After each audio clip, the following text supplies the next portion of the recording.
The officer didn't walk back to our car right away. He stood at his patrol vehicle for a moment too long, radio in hand, not speaking into it, just standing, looking at something on his screen. Then he walked to my side of the car, not Nathan's side. Mine. "Ma'am, can I speak with you for a moment?" Nathan's hands tightened on the steering wheel. I stepped out and followed the officer to the back of his patrol car, far enough that Nathan couldn't hear us through the closed windows. The officer's voice was low. His jaw was tight. "I need you to listen to me very carefully. Do not go home tonight. Get somewhere safe." I almost laughed. "What are you talking about?" He didn't answer immediately. His eyes moved from me to the car where Nathan sat watching us in the mirror. Then he pressed a folded note into my hand. "Don't open that in front of him." He turned and walked back. "Everything's fine. Drive safe." I climbed back into the car. Nathan's eyes found mine instantly. "What did he say?" "Just told us to slow down," I managed. He nodded, turned back to the road, but his hands never loosened on the wheel, and the note in my coat pocket felt like it was burning straight through the fabric. "My name is Sarah Whitmore. I'm 34 years old. For 6 years, I believed I had built a quiet, stable, ordinary life. Nathan and I met at a conference.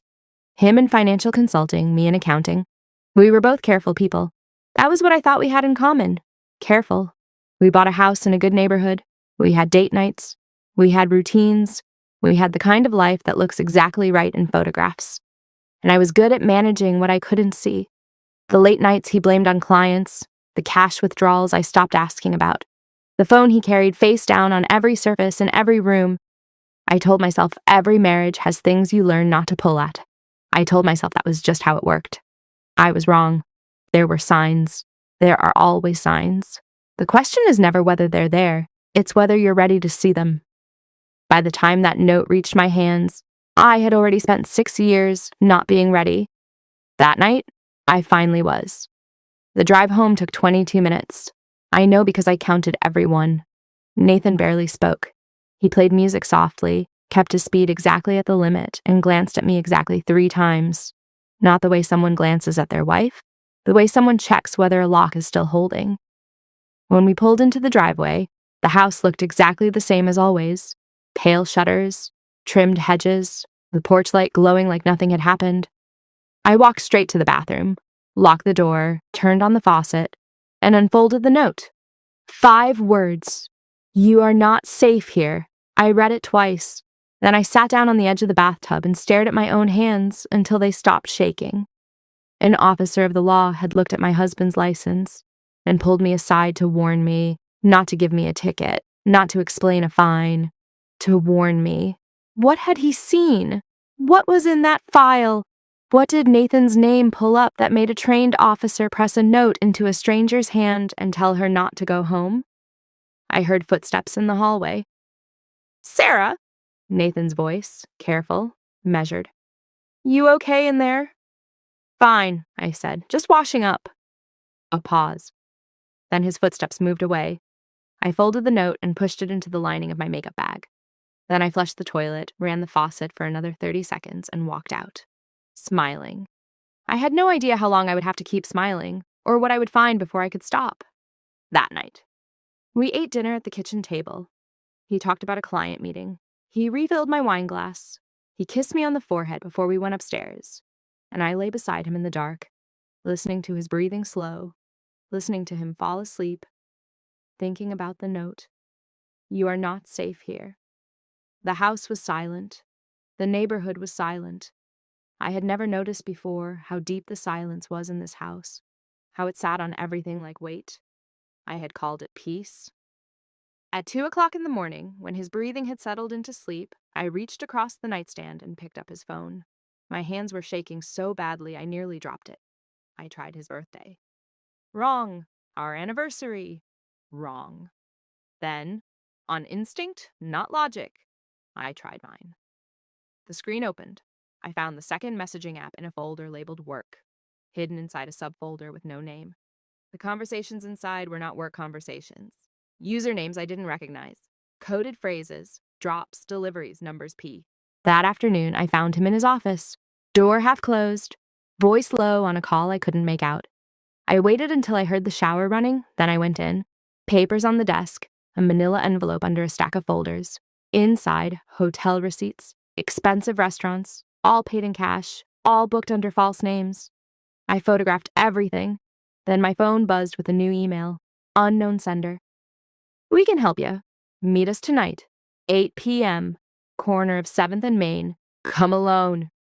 I shoved the phone into my pocket as the bathroom door opened. He stepped into the office, towel around his shoulders, and scanned the room. What are you doing in here? Looking for a pen, I said, holding one up before he could blink. He looked at me for a long moment, then he smirked. Always snooping. He kissed my forehead and walked out, and I stood completely still until I heard his bedroom door close, then pressed both hands against the desk and let myself breathe. Someone else was watching. Someone else knew. And tonight, at 7th and Main, I was going to find out who.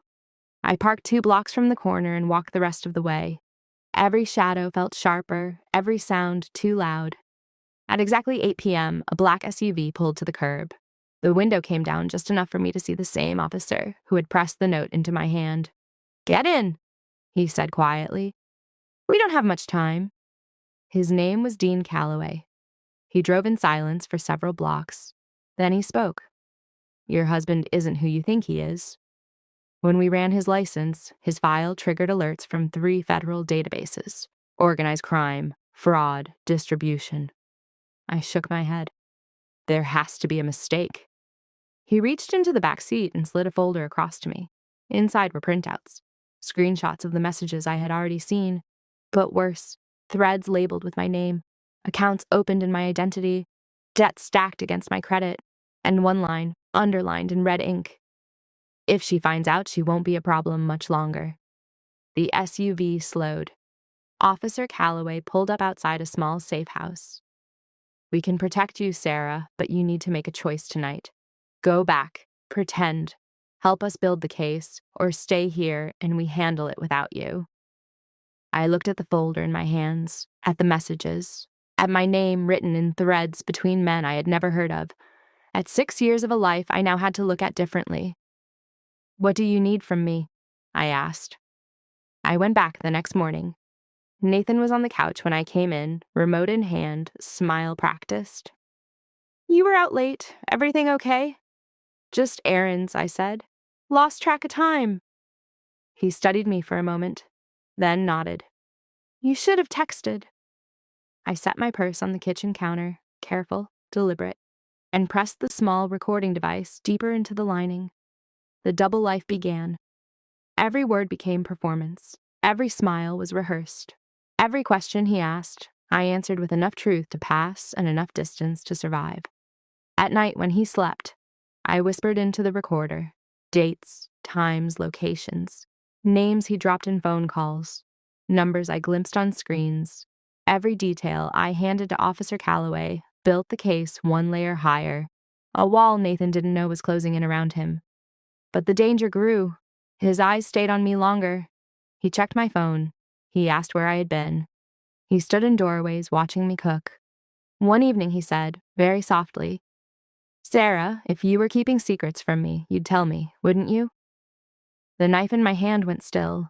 I turned and smiled at him. Of course I would. The next morning, Officer Calloway called.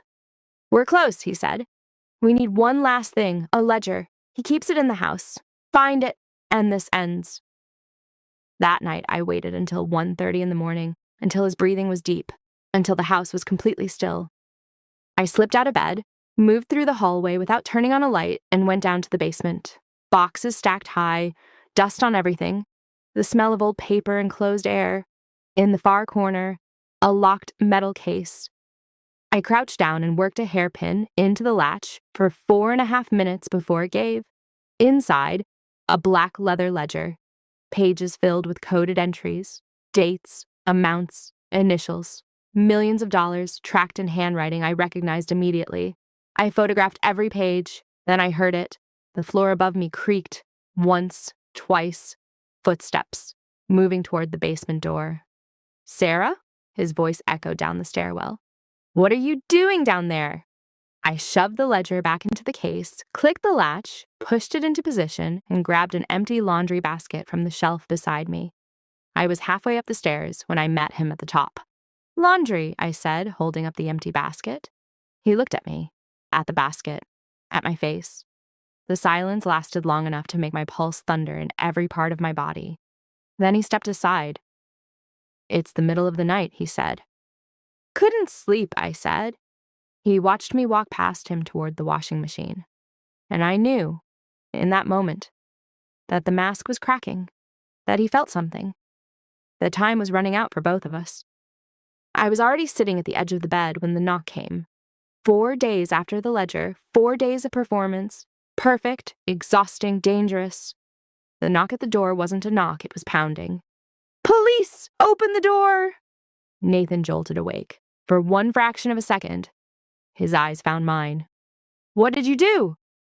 I didn't answer. The front door splintered. Armed officers came through every entrance, voices commanding, lights sweeping every corner. Nathan fought it. He shouted his innocence. He struggled against the cuffs. He looked at me across the hallway with an expression I had never seen on his face. Not anger, not fear, disbelief. Because he had never believed I was capable of this. That was the last mistake he ever made about me. As they walked him out the front door, his voice broke through the noise. "Sarah, you'll regret this." I stood in the hallway and watched him go. I didn't flinch. I didn't look away. Because in that moment, I realized I had already said goodbye to the man I thought I married. The stranger leaving in handcuffs was someone I had never actually known. Officer Calloway stepped inside as the last patrol car pulled away. He handed me a folder. Inside, a single sheet. "Witness protection intake form, Sarah Whitmore." "Your choice," he said quietly. I stood in the hallway of a house where lies had been served at the dinner table as casually as bread. I thought about the 6 years I had spent managing what I couldn't see. I thought about the note pressed into my hand on a dark highway. "You're not safe here." I thought about the ledger, the messages, the line underlined in red. "If she finds out, she won't be a problem much longer." I picked up the pen, and I signed my name. Not because I was afraid, because I was finally done living inside someone else's story. The newspapers called it the Whitmore case. "Wife's evidence dismantles crime network." I didn't read the coverage. I was somewhere else by then, a different city, a different name on the mailbox, morning coffee, in a kitchen where the silence felt like rest instead of danger. The trial lasted 11 months.